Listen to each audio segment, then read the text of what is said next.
Welcome to the Global Migrant Festival and welcome to this session. My name is Marco Martiniello. I am the director of the Center for Ethnic and Migration Research at the University of Liège in Belgium. And today we are going to present two projects. The first one by Shannon Damery. Shannon Damery is finishing a PhD in social and political science, more with an anthropological orientation at the University of Liege, and she's going to talk about a project with a Roma music band in Brussels.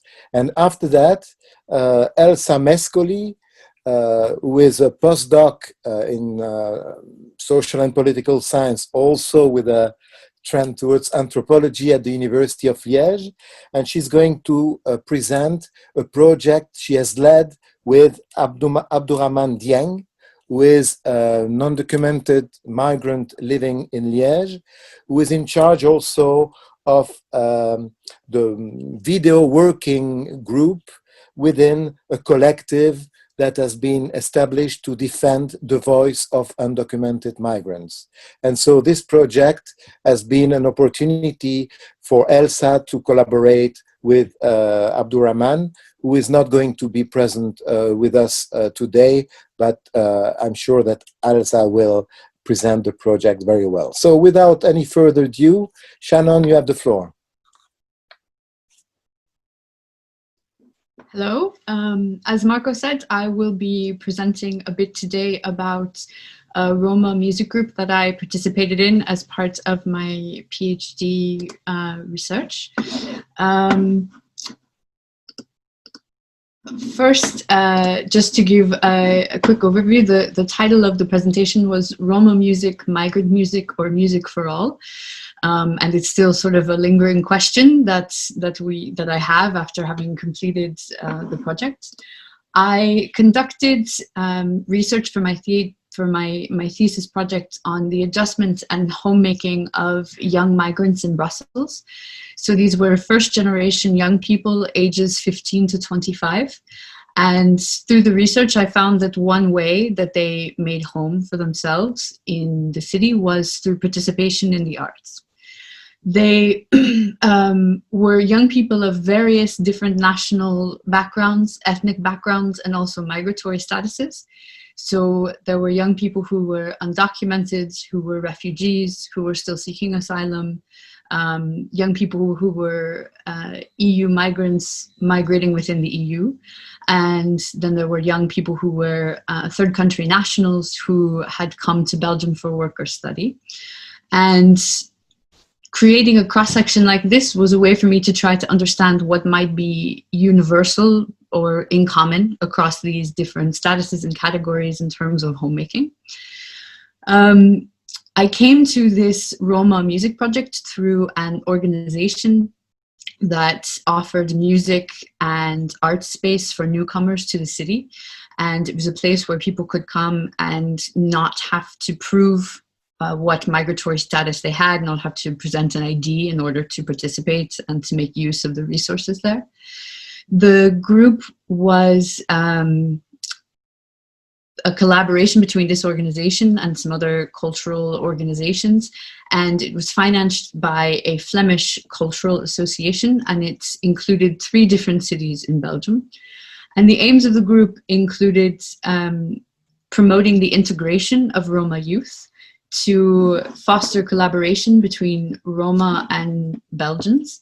And what was really interesting about the aims of the group is that often if we look at integration policy in the European Union citizens are usually not a focus of integration policy, but this was not the case for Roma migrants who are, in this case, who are EU citizens.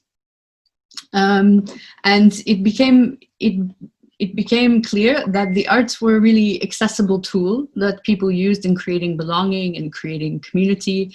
And as other scholars have found, that even when people don't have official acceptance in a place, they don't have citizenship, they can often use the arts and music as a way to still find some sense of belonging. it was interesting to look at the expectation of the project versus the reality and what the outcomes of the project really were. So as I said before, the group organizers had hoped to reach Roma youth. In the end, there were not so many Roma participants, and we can see through the various evolution of the changes of the name of the group how they tried to address this. So as the participants told me before I was a part of the project, they referred to it as a gypsy music project.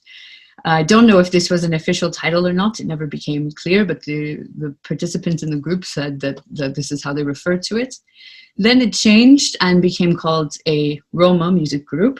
And then after that, because they weren't reaching the audience they wanted, they expanded their reach and called it a Balkan music group. And so this way, more people it sort of widened the net, and more people who joined could be considered authentic representatives of the culture that they were trying to promote. It attracted a lot of different types of migrants and a lot of different, a big range of people of different ages. So in the end, there were undocumented migrants in the group, refugees, there were non-Roma EU migrants, and then people like me who were third country nationals there for work or study. And there were small children all the way up to much older people. And there appeared to be some differing goals between the participants, the musicians in the group, and the people who organized the group. So there was, for some people, the goal of being more visible, which is something that Elsa and I talked about a lot in the article that we wrote together. There was a young Roma man who I'll call Bo for the purposes of this presentation. And he was Roma and from Romania. And his aim in being part of the group was to promote Roma culture.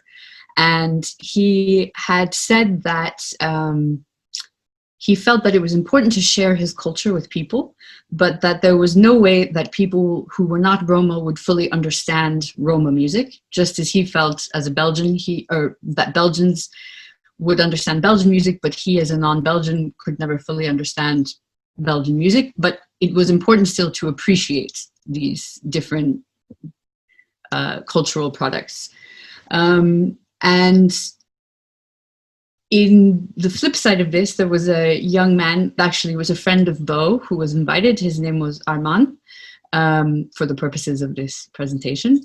And he was an undocumented young man from Pakistan who just wanted to be part of a music group. He wanted to socialize and spend time with his friends and not have it highlighted the fact that he was an undocumented person. He wanted to be in a place where that was something that didn't matter.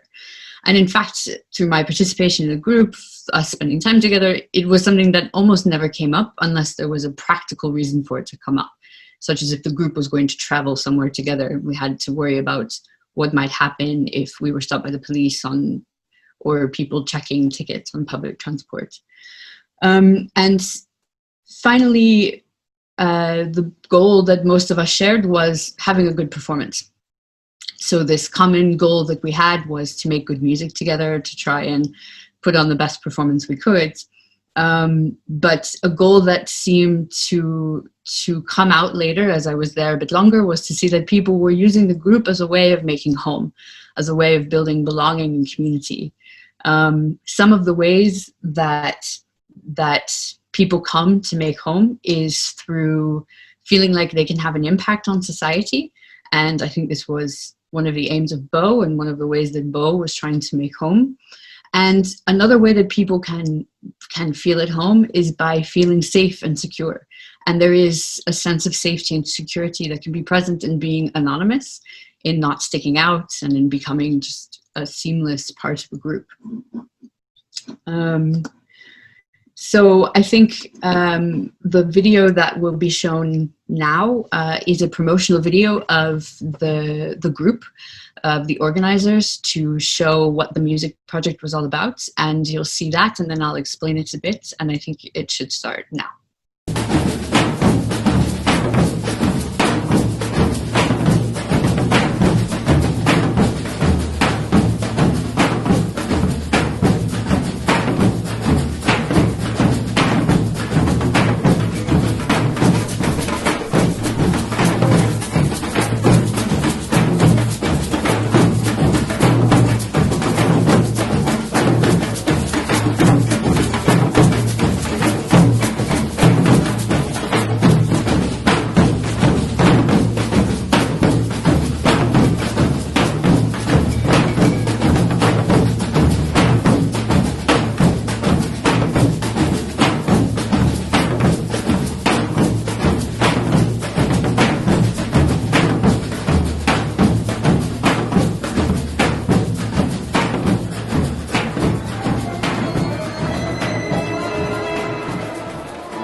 So in that video, you will have seen me trying very hard to play a drum that perhaps I never learned to play very well.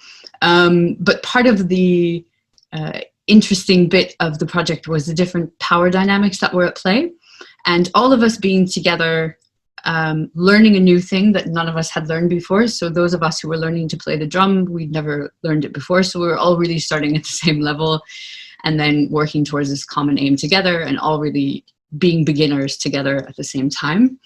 I think in the video you can also see some of the aims of the organizers of the project. So you see people sharing food together, you see people laughing together, you see a diverse looking group of people sort of sharing together. And while of course that's an accurate representation of what happened, it's not clear whether or not the aims of the organizers were achieved.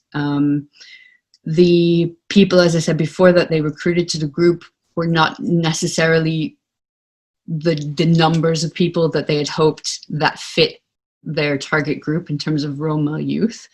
And then the audience that ended up coming to performances was usually mainly composed of people who were already interested in Roma culture, and people who were friends and family of the performers or the organizers, or people who were already aware of the organizations and already in support of the aims of the organizations. But when it comes to the aims of the participants, and those of us, like people like me who just joined the group for various reasons, it does seem that quite often aims in that way were achieved. So Bo seemed very pleased with the visibility that he gained from being a part of the group, with the way that Roma culture was portrayed in the group.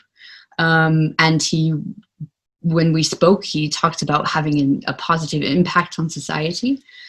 When I spoke with Armand, he just talked about being very happy to have been part of a group, to socialize with his friends, to have been invited to be part of the group, not because he was undocumented, but just because he was someone's friend. And the fact that he was undocumented was not the most important part of his identity in the group.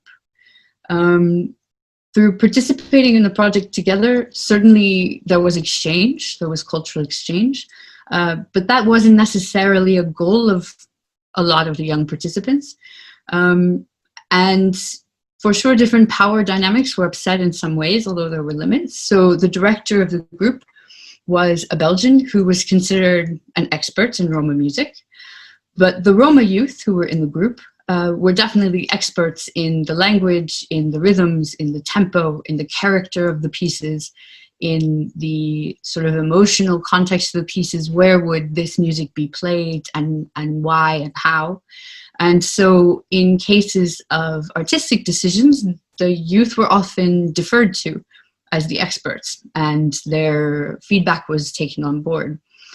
But in terms of the leadership of the project, while the project was organized by Roma and non-Roma organizers, the young Roma participants were not part of the leadership. They didn't get much say in where the music was performed, who it was sort of marketed to, what venues we played at, what songs actually were chosen to be played. And so that was something important for that some of them brought up, and something important to think about. So to what extent did they have agency, and did they have ownership of this group? And that's also an important aspect of home, if one feels ownership over something, if one feels that one has choices. And in music, it was an important part of homemaking, because it's been used as a tool by various different actors to promote a cause, to mobilize people for something, to make someone's situation visible. And it's also something that's accessible to a lot of people. But at the same time, there were participants who were more interested in another aspect of making music together, which was tapping into memories and emotions, to be connected to sort of like nostalgic yearning for another place, for another time, and others who just wanted to work together towards a common aim. And all of these are different ways of making homes for oneself. They're different aspects of home. And certainly they are things that would not have been clear to me if I had not also been a participant in the group, going to the performances and going to the rehearsals and performing together. So in the end, I also looked at my own motivations and my own reasons for being in the group, which was to do research. But oftentimes that aim got put on the back burner a bit while I was looking at how to make the best performance, how to be a musician, and also to make home for myself as a newcomer in Belgium, in Brussels, who also just wanted to find a community to be a part of and a place to sort of feel a sense of belonging together. So in the end, I can't say for sure that it ended up being music for all in the end, but it definitely moved beyond being only Roma music and only being targeted as Roma music at Belgians. So the diversity of the people involved in the group was potentially unexpected. And yeah, the participants for sure were overwhelmingly migrants, but if it's not clear that then the organization had the special wide appeal that it had hoped for. But for the artists ourselves, I think we certainly found aspects of a collective home in the group. So that's it for me. Oh, I forgot to share my PowerPoint, but that's okay. Thank you very much, Shannon. I think we can move on to Elsa's presentation. Okay, thank you, Marco. Thank you, Shannon, also for your interesting presentation. I will share my PowerPoint. Good idea. So to have a visual support. Can you see it? I will launch the presentation, the slideshow. Up. Can you see it properly? Yeah. Can you? Okay, great. Okay, so my presentation focuses on the artistic projects created by a group of undocumented migrants in Liège and implemented among a set of initiatives to claim for regularization and, in this case, for visibility of the issues concerning undocumented migrants in Liège. Before going into details into these projects and also before presenting the interaction between artists and the researcher within the process, I would like to quickly introduce the collective La Voix des Sans-Papiers de Liège, meaning the voice of undocumented migrants in Liège, as Marco told us already, and I will call them VSP to make it easier hereafter. So the collective VSP was created in 2015, starting from the occupation of an uninhabited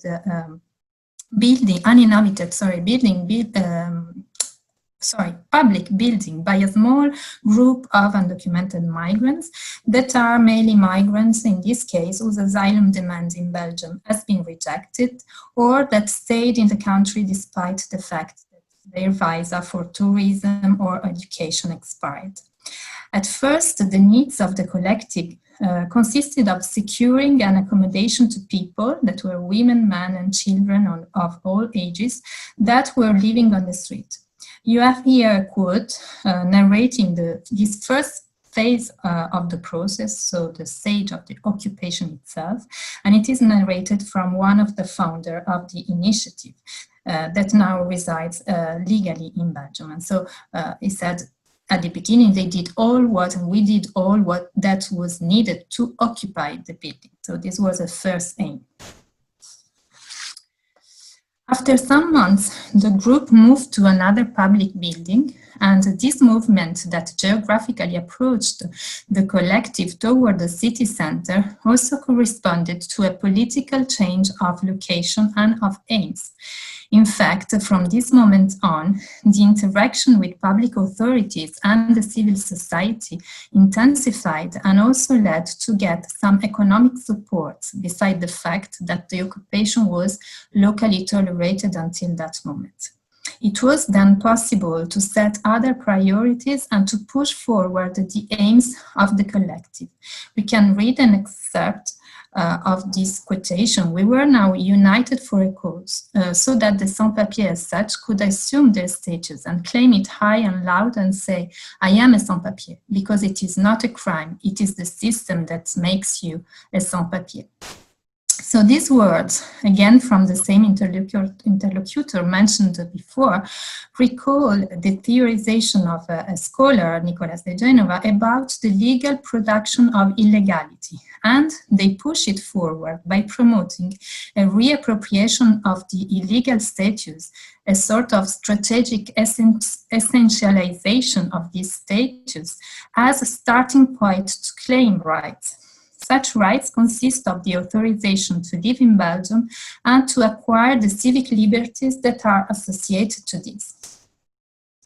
So the members of the VSP have an active role in the socio-cultural local life. They work, they are of course in the informal work market. They are enrolled at different levels of education. They participate to protests, they hold creative workshops, and they create a set of artistic production on which I will focus a bit later. This multidimensional process of claim is developed through concrete actions that testify migrants' active role in the socio-cultural local life of the city. For the implementation of these actions, migrants can rely on the support of a network of actors, including associations and NGOs working specifically on migration issues, but also other cultural associations, local services and institutions, political representatives, and isolated mobilized citizens.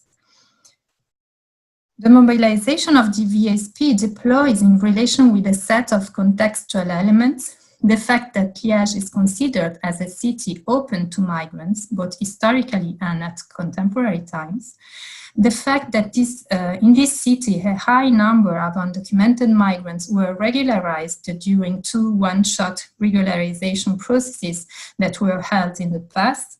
And this happened thanks to the mobilization already at that time of local inhabitants and institutions in a context characterized by political and ideological positioning connected with socialism and multiculturalism. And last, a discourse on the transversality of the struggle, la transversalité des luttes in French, is recurrent among activists to speak about the claims that are shared by members, migrants or not, of a common class, for example, precarious workers, against an overall system of economic domination, as we can see in the last quote in this slide. So some of these elements shape Liège as a sanctuary city. In fact, the initiatives of the VSP are implemented in a city that provides migrants with several spaces for expression, in particular at the cultural and artistic level. This is also part of the characteristic of a city that has been recently labeled as City of Welcome, Ville Hospitalière in French, through a process initiated by the civil society and engaging institutional representatives in creating an easier environment for migrants to live, and this is regardless of their status. So the claims related to the VSP are then seen as being in continuity with the history of the city, and they are embedded within a discourse on the historical multicultural essence of Liège. The analysis of the actions of sociocultural participations and of the claims implemented by undocumented migrants in Liège leads to addressing at least the following two main topics. First, the performance of agency by migrants and other activists against the structural constraints, what we can define as liminal and marginal, albeit effective, policy. And second, the crucial role of arts to allow spaces for the expression of migrants, notwithstanding their legal status. We can now have a look at an excerpt of a documentary on one of the theatre plays created and performed throughout Belgium by the VSP, a play aimed at reflecting on the condition of being without, sans, meaning without residence permit, but also without a set of rights, whose fulfillment is claimed by people putting on their stage their life and migration experience, characterized by exclusion and suffering. So we can look at it.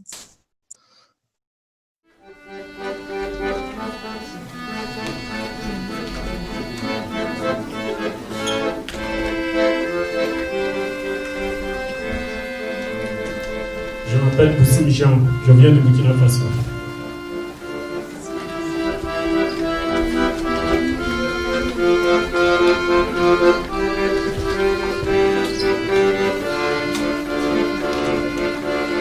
Je m'appelle Nadine Kikouvridiko, je suis veuve et maman de 5 enfants. Je suis de la voie des sans-papiers de Liège à Biranville. Je m'appelle Alfred, donc je suis de la voie des sans-papiers de Liège. Et évidemment, comme vous l'avez vu, je participe aussi au spectacle Les Sangs. Moi, je m'appelle Boussim Jean. Je viens du Burkina Faso. Je suis en Belgique ici depuis le 26 mai. Ma première demande d'asile a été le 26 mai 2011.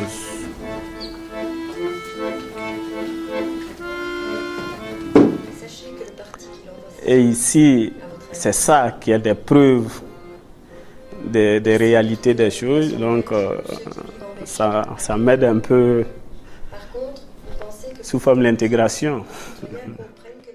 Pourquoi tu es revenu? Quand est-ce que tu vas retourner? Pourquoi tu n'as pas cherché les papiers après tout ce temps? Pourquoi tu n'as pas une femme? Qu'est-ce qui se passe en Belgique? C'est la crise économique. Je pense qu'il est important que des populations qui sont assez finalement éloignées du théâtre, de par leur grande précarité, leurs conditions de grande précarité, comme c'est le cas ici, parce qu'on parle quand même de personnes qui n'ont pas de papier, qui vivent dans une espèce de squat, qui sont dans des situations personnelles très difficiles. Je pense que c'est important de leur amener une dimension culturelle et justement de se dire à un moment donné, de leur redonner une forme, une voix, quoi. C'est un moyen c'est un canal de notre lutte pour pouvoir, au lieu, en plus aussi de s'épargner, au lieu de s'enfermer sur soi à tout moment, et pouvoir revendiquer et mener la lutte au fur et à mesure pour que les gens puissent partager nos douleurs.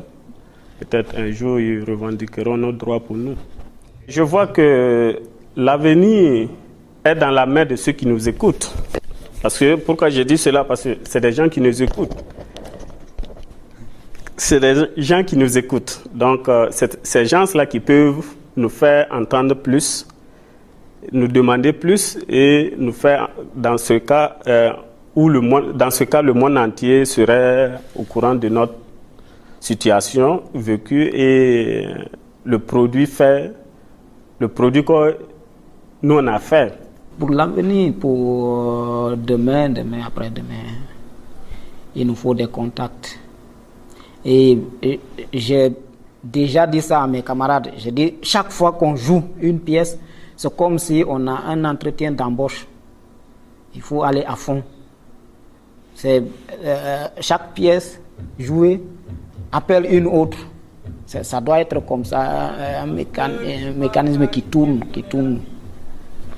Et voilà, nous voulons des contacts pour aller plus loin, quoi. Pas seulement rester ici à Liège, dans le bassin liégeois. Un cœur qui bat le rythme de la vie. Un cœur qui bat le rythme de la vie.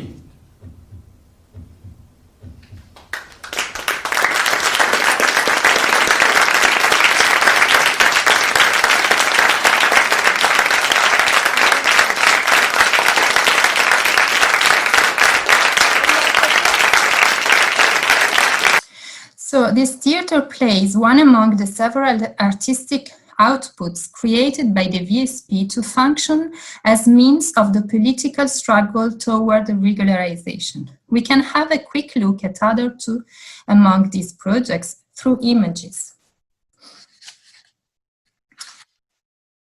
These and the following pictures concern the participation of the VSP to a local festival whose goal is to open some villas of an upper-class neighborhood in Liège to inhabitants through arts.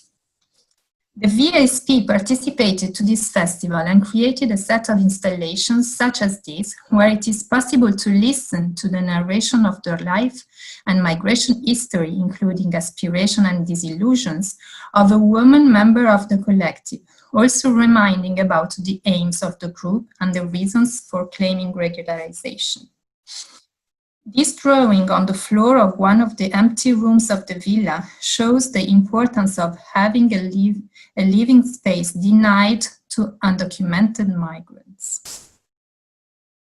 And here in this other installation, we can read and listen to a set of questions without answers related to the life conditions of undocumented migrants and the political responsibility on the situation. And last, this audiovisual representation shows the whole project that led to the previously mentioned installation. So we can see all this. And another project of artistic creation involving the VSP that I would like to present is that which led to the realization of the short documentary Creating in Discomfort, the theater experience for and by undocumented migrants in Liège. This project involved a set of actors, among which, besides the VSP and myself, the Theatre of Liège within the framework of the European network Berenice.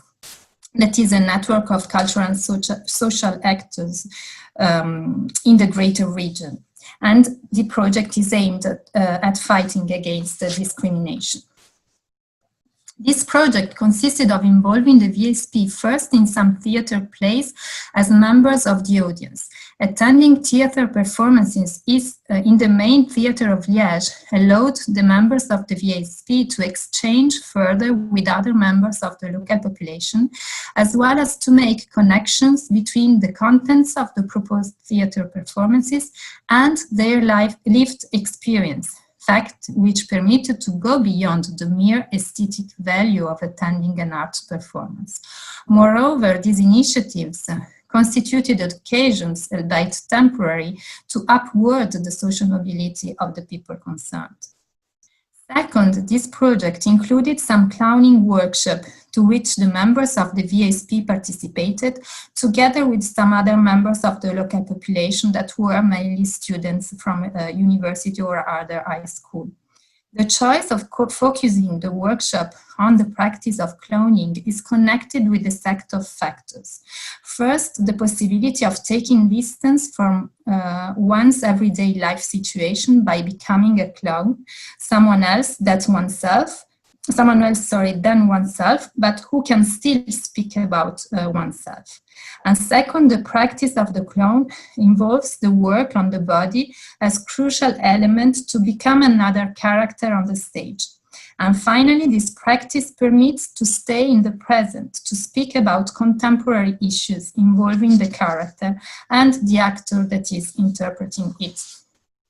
Going back to the issue of corporality, this image also shows the importance of physical exercise, not only to get into one's character, one's clone to which the actor will give birth, to use an emic term, but also to connect with the space and the other participant. When the actor finally becomes a clone, he or she can use this character to speak out, to communicate about the life experience of the actor himself or herself, albeit taking a distance from it, since this life experience is put on the stage through another character, another person. More particularly, humor here intended as a specific theater technique is a way of reversing the condition of marginality through putting it on the stage, making it visible, and making it possible to communicate on it as an active actor. This is an excerpt from a scene of the workshop that shows this communication process. We can read it. Do you have something important to tell us? I'm tired. Why are you tired, Tony? I'm illegal in Belgium. Explain it to me. I'm undocumented. Oh, then the nose is that the sign for undocumented migrants. We can now have a look at the short documentary realized by my co-presenter that unfortunately cannot be here today, and other members of the VSP narrating the experience of the workshop.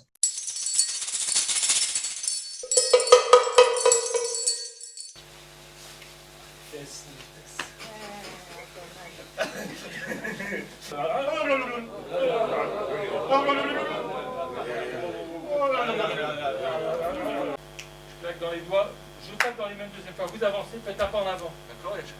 Je redis une émotion, bam, vous la prenez.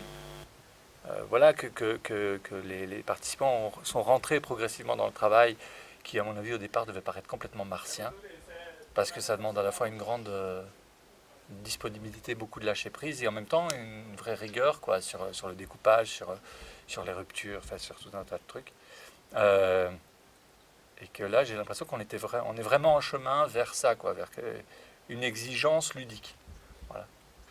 Oui, mais je trouve que c'est bien, c'est un peu comme lancer des hameçons dans une mare, quoi, et voir, tiens, où est-ce que ça accroche.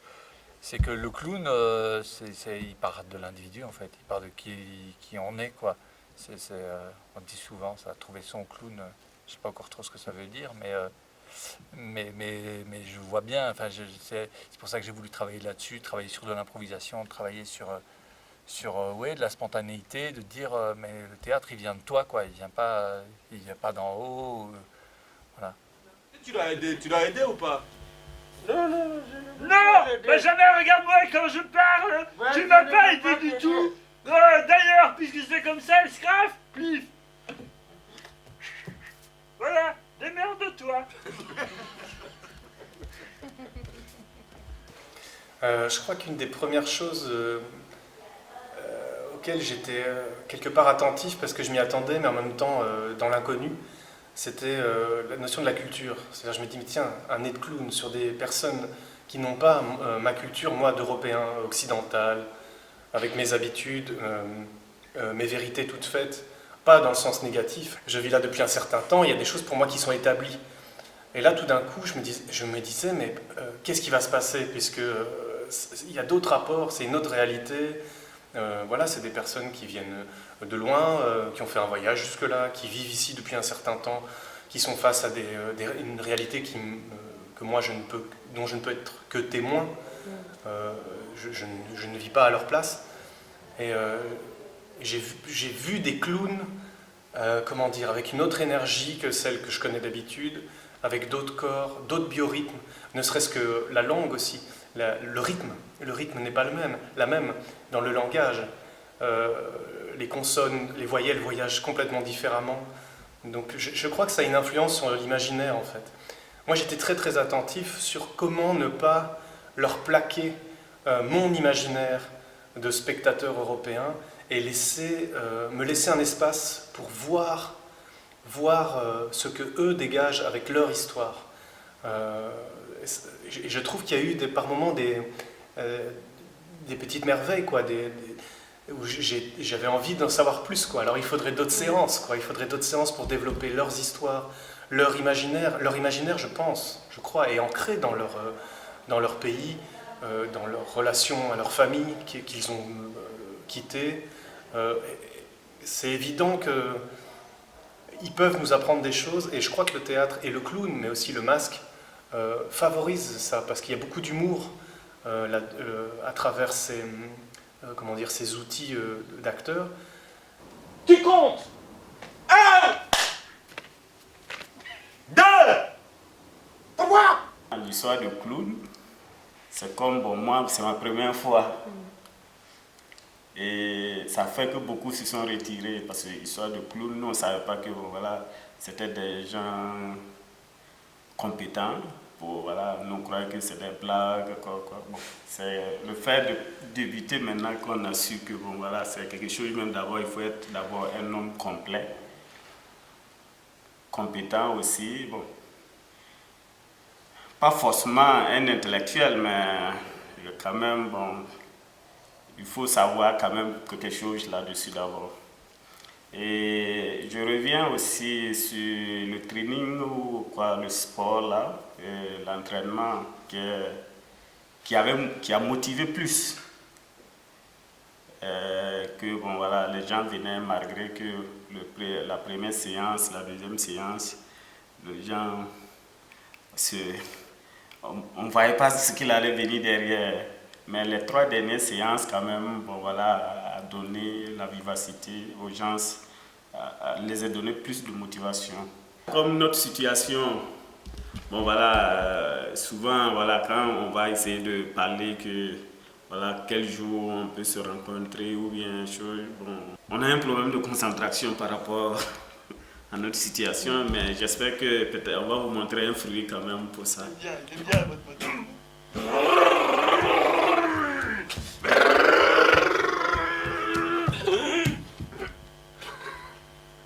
Qu'est-ce qu'il y a?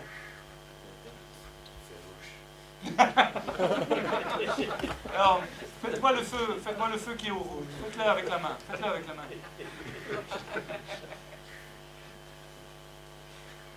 Il passe au vert ou quoi? Ah, public, ah, on y est presque.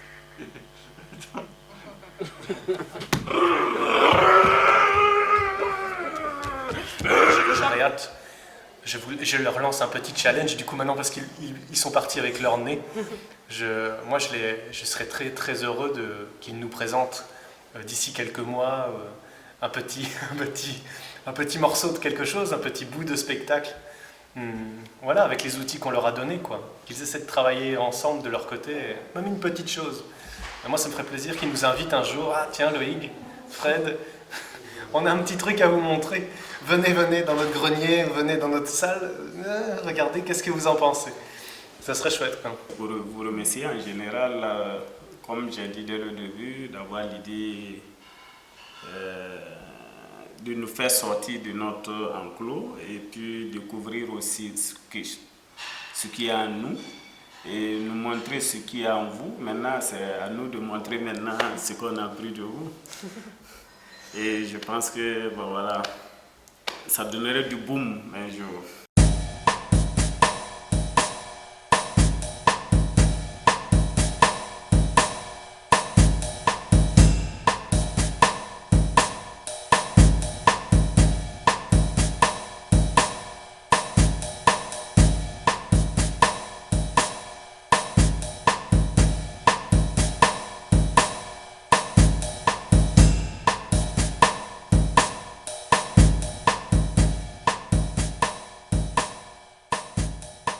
So this documentary has been shown at the international conference Migration, Our Voices, Our Parts, Arts, Science and Activism Meet, held in Marseille in 2018.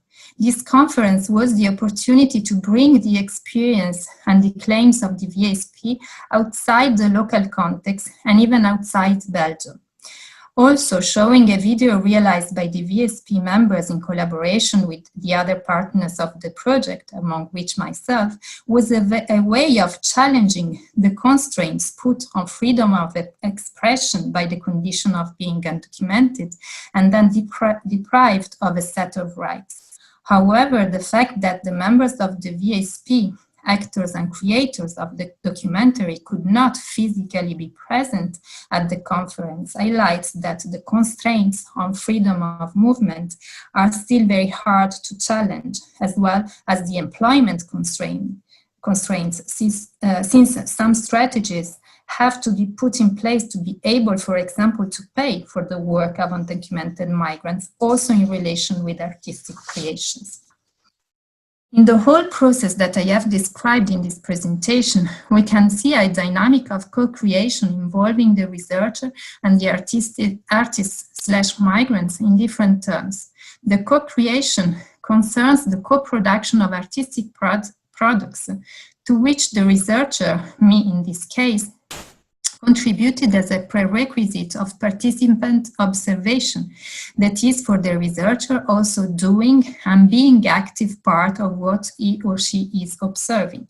Besides this, the co-production concerns the active participation of artists/migrants in the creation of knowledge products, not only in terms of the information and ethnographic material that they deliver in a way to the researcher, but also in terms of an active process of contributing to elaborate what to say on this material, how to interpret and conceptualize them, as well as how to communicate on them with large audiences in international scientific conferences, for example.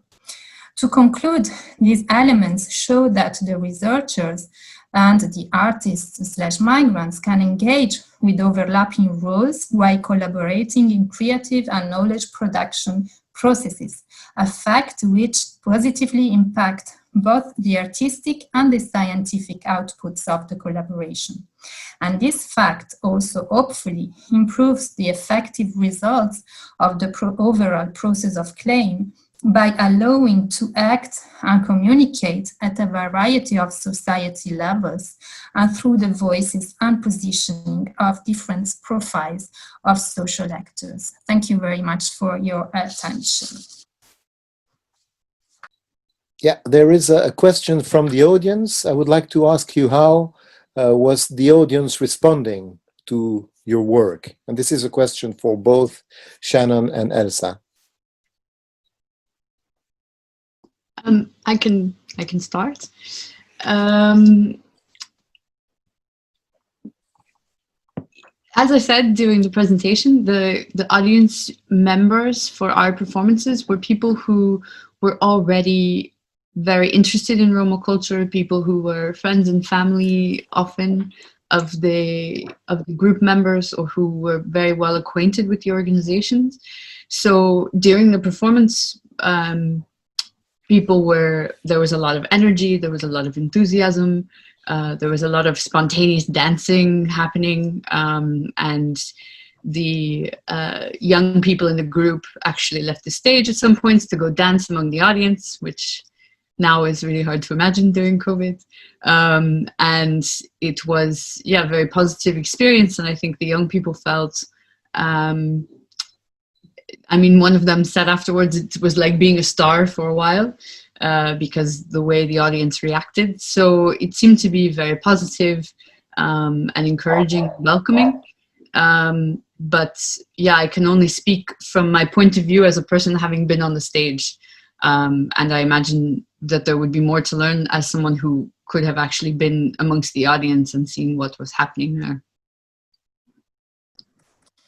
Yes. As for me, I was indeed in the audience also, but also in the process of writing some of the contents of these artistic products. So the audience respond well. The theater plays in particular had a lot of success indeed. So it was played throughout Belgium in several cities, and so there were people and institutions and associations wanting the piece to perform the piece. So it had great success in a way, and so this is definitely positive, and the aims of the theater play in particular, but also of the other artistic projects, were reached in a way because these outputs, creative outputs, gave visibility to the issues and problems of undocumented migrants. So people who did not necessarily know about the situation were finally aware of it. Also, the fact of rehumanizing some undocumented migrants that finally correspond to human beings with their own history, and this is something that is passed through a message that is conveyed by these kind of products. Also, this was reached in a way, and also the thing of creating relations in interaction with the audiences, with members of the local population. So people met in a way. So this is very positive. Of course, the kind of issue that is always raised in this process is that which are the profiles of people going to this theater plays, showcasing diversity and dealing with migration issue. And here in Liège, you always hear the word, they are always the convinced people, the already convinced people. So people that are already sensitive to the issue. So of course, the aim and the challenge is how to reach the other people, but still also with people that are convinced. You may have also a process that is developed and that push it forward, the conviction in a way, and maybe they can talk to other people that are not familiar with the topic and also enlarge to that. So I think that these are some elements to put into the discussion. And also, Elsa, you didn't mention that some of the school pupils from secondary school attended the play, and that was very important because, you know, some of the pupils, they just realized that not all the Black people that they meet in the street live in the same situation. They really discovered that there was this difficulty of life, the transit, and they really discovered a new reality that is not really presented in the media. So I think it's very important. But there is another question coming here, is about the next direction for your research. What is the next step in your research? To both of you again. I can start again. We keep it the same order. In research of this type, one thing that I think would be interesting, because of the way I went about my PhD research, and at some stage I discovered that it would be important to include migrant young people of different official migratory statuses, I went to places where I knew I would find people of these statuses. What I think would be really interesting would be to do research with organizations that are not targeted at a migrant audience or migrant participants, and to see where they are included in different arts groups and organizations that don't have the aim of promoting a specific agenda or integration of migrant people, to see what maybe the differences are between that and between organizations that are specifically focused on migrants. So there are scholars who talk a lot about how the categorization of arts changes the meaning of the arts and the feeling of the artists themselves. And all I've been really looking at in my research is art that's already categorized as in some way migrant art, or in this case Roma art, and that already labels the art in some way. It already changes how the art is accepted by the audience, and it would be interesting to look more at migrant people who are in different kinds of groups that are labeled differently, that have different categorizations, and to see how things are different in that environment. Okay, as for me, so the ways in which we keep on working together with the artists, let's say members of the VSP and myself, it's really to keep this collaboration ongoing, even if there is no more formal research project that in which it is embedded.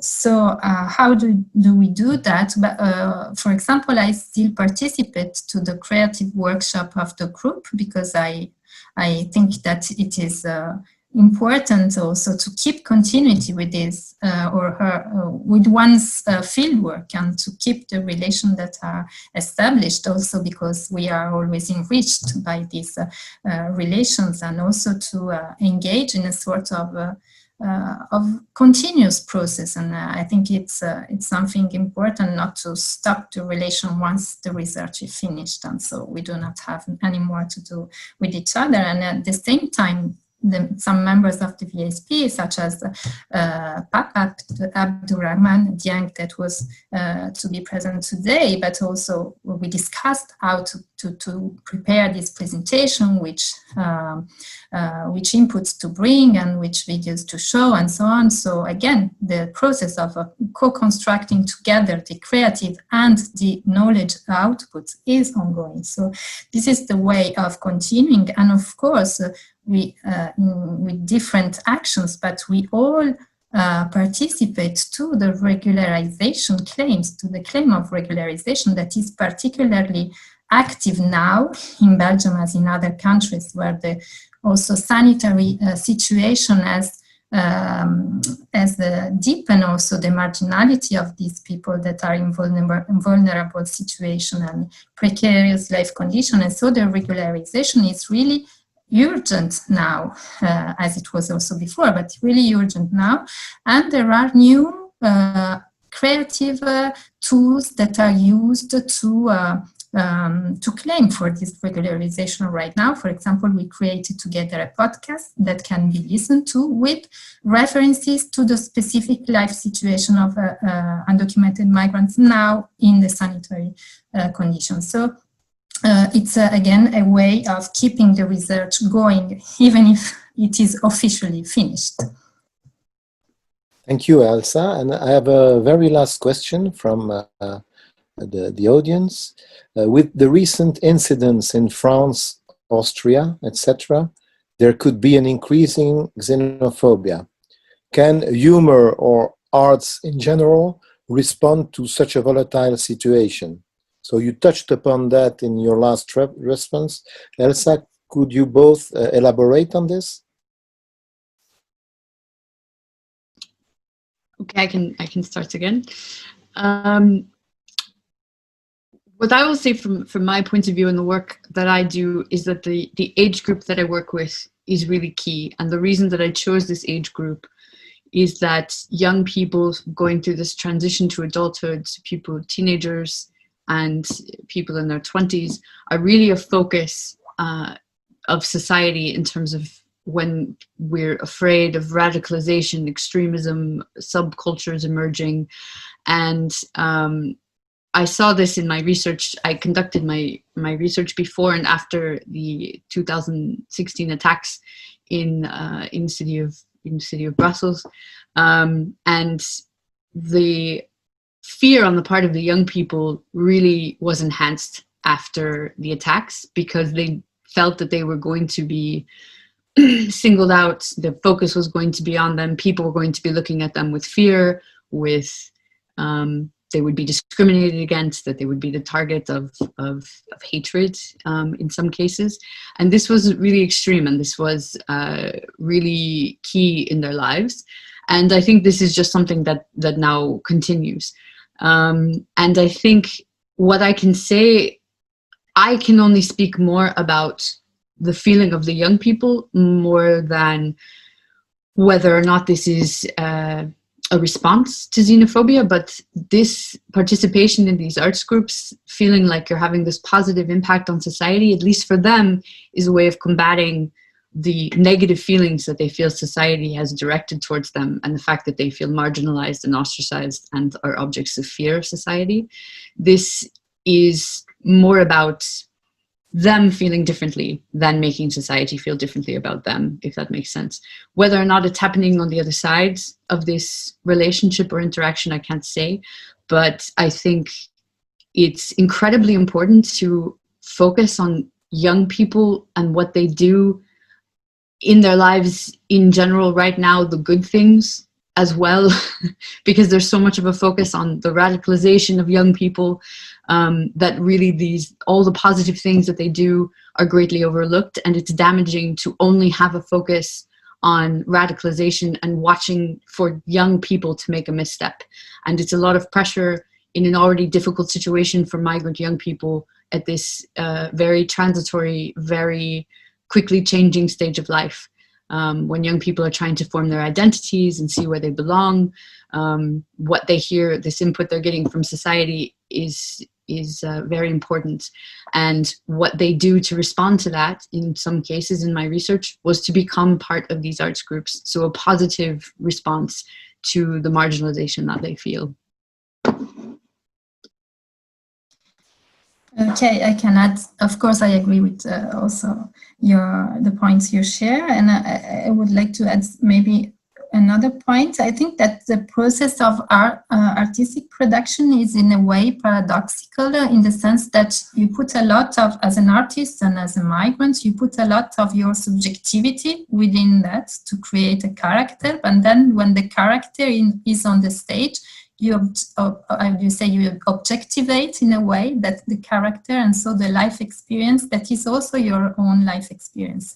So it's a way of feeding a character with your own life experience, but then making it distant in a way. So take a distance from that character, and so make also the life experience more objective and more visible and more maybe, how do you say, to function as a common element also for other people to understand and interpret it. So I think that this is the important process that is operating into an artistic production, and of course humor can have this can help with the developing this process in particular way, as I said already.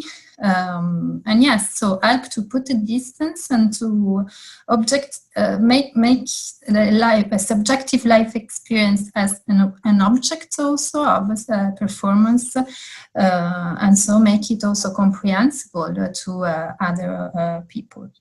So I think that, yes, you can make this point. Okay, thank you very much, Shannon. Thank you very much, Elsa. Thank you all for watching and attending this session. And please stay tuned for other sessions, very rich program of this festival. And please follow that on the Global Migrant Festival page. Thank you very much. Bye-bye.